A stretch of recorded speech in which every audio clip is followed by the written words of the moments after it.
നിങ്ങളുടെ favourite shows ഇനി ഒരിക്കലും മിസ്സാവില്ല. ഇപ്പോൾ C5 കാണും നിങ്ങളുടെ ഫേവറേറ്റ് ഷോസ് തികച്ചും സൗജന്യമായി. മോള് ചെയ്യുന്ന ജോലി എന്താണെന്ന് മോൾ അറിയുന്നില്ല. ചേച്ചി എന്തൊക്കെയായി പറയുന്നേ? ഞാൻ ചെയ്യുന്ന ജോലി ഞാൻ അറിയുന്നില്ലെന്നോ? അതെ, നീ ഇപ്പൊ വിതരണം ചെയ്തുകൊണ്ടിരിക്കുന്നത് മയക്കുമരുന്ന് പാക്കറ്റുകളാ.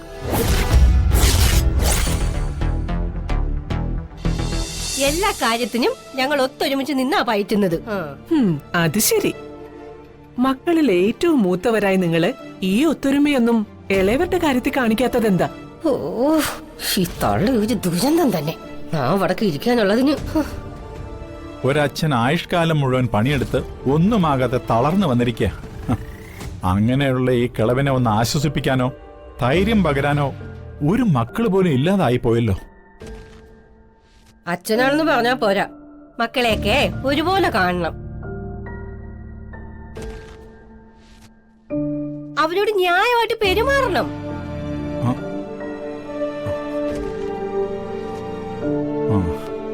ശരി, അച്ഛൻ ന്യായം ഒന്നും കാണിച്ചില്ല. ഇവരിതുവരെ എന്ത് ന്യായമാ അച്ഛനോട് കാണിച്ചിട്ടുള്ളേ? ചോദ്യം പ്രകാശനോടും കൂടിയാ. എന്ത് ന്യായമാ നിങ്ങൾ എന്നോട് കാണിച്ചിട്ടുള്ളത്? എന്ത് സഹായമായി നിങ്ങൾ എനിക്ക് ചെയ്തു തന്നിട്ടുള്ളേ?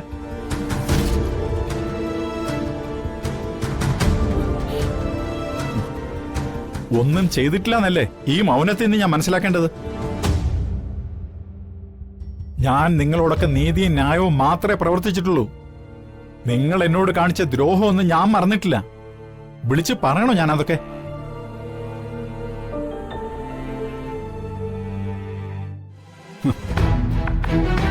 മനോജന്റെ സാഹചര്യം വെച്ച് നോക്കുമ്പോ അവന് മാത്രം പണം കൊടുത്ത് സഹായിക്കുന്നത് അച്ഛനമ്മമാരുടെ ഉത്തരവാദിത്വമാണ്.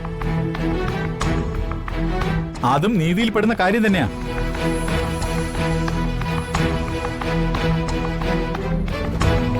ആ പണം അവൻ തിരിച്ചു തരുമ്പോ അത് മക്കൾക്കായി വീതിച്ചു തരാൻ ഞാൻ ഉദ്ദേശിക്കുന്നില്ല.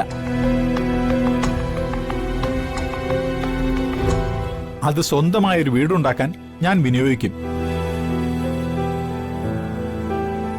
അതുകൊണ്ട് ആ പണത്തിന്റെ വിഹിതം ചോദിച്ചുകൊണ്ട് വസന്ത ഇങ്ങോട്ട് വന്നേക്കരുത്.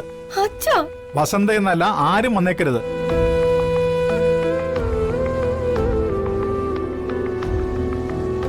ഭാര്യയ്ക്ക് കൊടുത്ത വാക്ക് പാലിക്കാൻ ഒരു നല്ല കാര്യമെങ്കിലും എനിക്ക് ചെയ്യണം.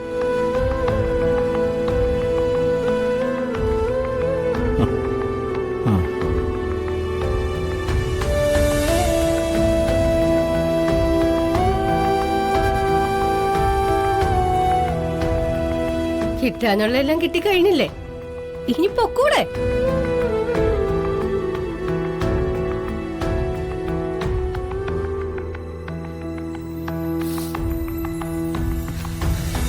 മോളെ, എന്തെങ്കിലും കഴിച്ചിട്ട് പോകാം. വേണ്ട, അച്ഛന്റെ വാക്ക് കേട്ടപ്പോ തന്നെ വയറ് നിറഞ്ഞു. ഒന്നും വേണ്ട. ഇനി ഈ വീട്ടിൽ പച്ച വെള്ളം പോലും ഞാൻ കുടിക്കത്തില്ല. വാശി പിടിക്കാതെ മോളെ. നീ വരുമെന്ന് അമ്മയ്ക്ക് അറിയില്ലേ? നിനക്കിഷ്ടപ്പെട്ട ആഹാരങ്ങളെല്ലാം അമ്മ ഒരുക്കിയിട്ടുണ്ട്. ചക്കത്തോരനും ചക്കാവിയലും ഉരുളക്കിഴങ്ങ് മെഴുക്ക് വരട്ടിയും എല്ലാം അമ്മ ഉണ്ടാക്കിയിട്ടുണ്ട്. അമ്മ ഉണ്ടാക്കുന്ന കട്ടത്തൈരുണ്ടോ? മനുഷ്യനെ വെറുതെ കൊതിപ്പിച്ച് കൊല്ലും. ഇങ്ങനെ വെറുതെ നോക്കി നിൽക്കാതെ വന്ന് വിളമ്പിത്താന്ന് ആത്തൂനെ. അല്ലെങ്കിൽ വേണ്ട, ഞാൻ തനിയെ പോയി വിളമ്പിക്കോളാം. നീ ആണെങ്കിലേ കുറച്ചേ വിളമ്പി തരുള്ളൂ.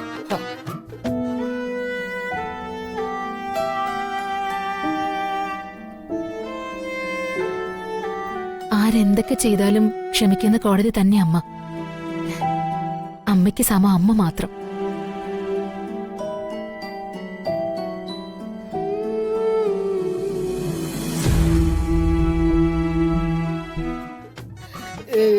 വസന്ത, അവിടെ വന്ന് ഇല്ലം ചുടാനായിട്ട് വന്ന നീ എന്താ പൂച്ചയെ പോലെ പതുങ്ങി പതുങ്ങി നക്കി തിന്നോണ്ട് പോകുന്നേ?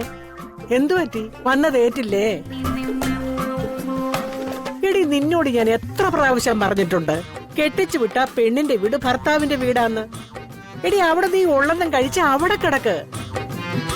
അല്ലാതെ അച്ഛനമ്മമാരുടെ വീതം പറ്റാൻ ഇങ്ങനെ കേറി വരല്ലേ? ഇതേ എന്റെ വീടാ. ഇവിടെ ഉള്ളവരൊക്കെ എന്റെ അച്ഛനും അമ്മയുമാ. അവരുടെ വീതം പറ്റുന്നതിലേ എനിക്കൊരു നാണക്കേടുമില്ല. ആ എന്നാ എനിക്കുണ്ടടി. എന്റെ മോൻ ചോര നീരാക്കി ഉണ്ടാക്കിയ പണവാ നീ ഇവിടെ വന്ന് മുതലക്കണ്ണീര് കാണിച്ച് വാങ്ങിച്ചോണ്ട് പോകുന്നേ. അയ്യടാ, ഹ, എന്റെ അച്ഛൻ ഉണ്ടാക്കുന്ന പണമാ ഞാൻ വാങ്ങുന്നത്. അല്ലാതെ നിങ്ങളുടെ മോന്റെ കണക്കേ നിങ്ങളുടെ മോനോട് പോയി പറഞ്ഞാ മതി. എടി നിന്റെ അച്ഛനെന്ന് പറയുന്നതേ എന്റെ മകനാ. നിങ്ങളുടെ മകനാ എന്റെ അച്ഛൻ. എടി ഞാൻ 10 മാസം ചുമന്ന് നൊന്ത് പ്രസവിച്ചതാ നിന്റെ അച്ഛനെ. ആ പറഞ്ഞ മകൻ വളർത്തി വലുതാക്കിയതാണ് ഈ എന്നെ. വളർത്തി വലുതാക്കിയെങ്കിലേ തരാനുള്ളതെല്ലാം തന്ന് അന്തസ്സായിട്ട് കെട്ടിച്ചു വിട്ടതാ. എന്താണ് അന്തസ്? എന്ത് തന്നെ കെട്ടിച്ചു വിട്ടെന്നാ ഈ പറയുന്നത്? തക്കാപ്പിച്ച കുറെ സ്വർണം, പിന്നെ സതീഷ് എട്ടി ചെറിയൊരു പോക്കറ്റ് മണി. അതൊക്കെ അങ്ങ് പറയേണ്ടടുത്ത് ചെന്ന് പറഞ്ഞാ മതി. എന്റെ കൊക്കിന് ജീവനുള്ളിടത്തോളം കാലം ഇനിയും ഞാൻ ഇവിടെ വരികയും ചെയ്യും. കിട്ടാനുള്ളതൊക്കെ ഊറ്റിയെടുക്കുകയും ചെയ്യും. എന്റെ അച്ഛൻ പെൻഷനായപ്പോ കിട്ടിയ പണമേ അങ്ങനെ ഒരു മകൻ മാത്രം വാങ്ങിച്ച് ഒറ്റയ്ക്ക് സുഖിക്കാൻ ഞാൻ സമ്മതിക്കത്തില്ല. ഞാൻ എന്റെ 2 പെൺമക്കളെയും കൊണ്ട് ഇങ്ങോട്ടൊരു വരവുണ്ട്.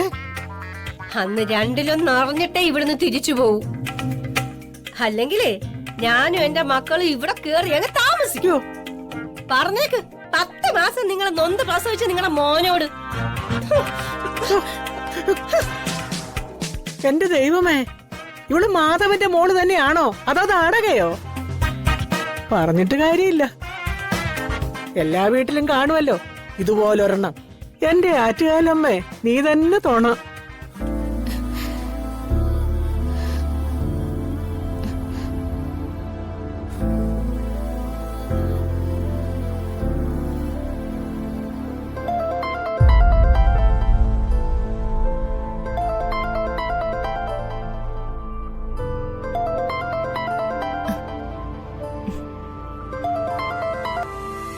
ഹലോ ചേച്ചി. പുതിയ ജീവിതവും സൗകര്യങ്ങളൊക്കെ ആയപ്പോ നീ ഞങ്ങളെയൊക്കെ മറന്നുവല്ലേ? അതെന്ത് വർത്താനോ ചേച്ചി? ഞാൻ ആരെയും മറന്നിട്ടില്ല, മറക്കുകയില്ല. എനിക്കിവിടെ നല്ല ജോലി തിരക്കുണ്ട് ചേച്ചി. ഏട്ടന്റെ കമ്പനിയുടെ സാമ്പിൾ പാക്കറ്റുകൾ വിതരണം ചെയ്യണം. അത് ഹെവി വർക്കാ. കസ്റ്റമേഴ്സിനെ പ്രീതിപ്പെടുത്തുക എന്ന ചുമതല അത്ര നിസ്സാരമൊന്നുമല്ല ചേച്ചി. മോളെ, ചേച്ചി പറയുന്നത് മോള് ശ്രദ്ധയോടെ കേൾക്കണം.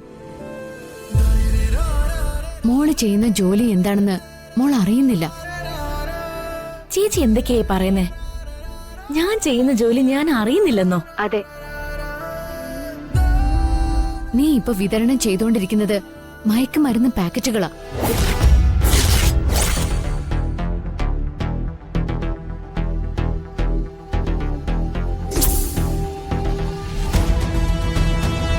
ഞാൻ സീരിയസ് ആയിട്ട് പറഞ്ഞതാ.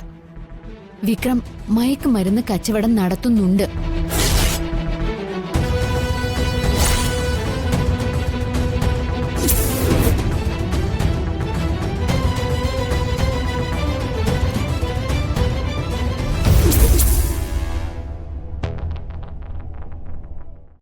ഡൗൺലോഡ് ചെയ്യൂ C5 ആപ്പ്. കാണൂ എല്ലാ എപ്പിസോഡുകളും സൗജന്യമായി.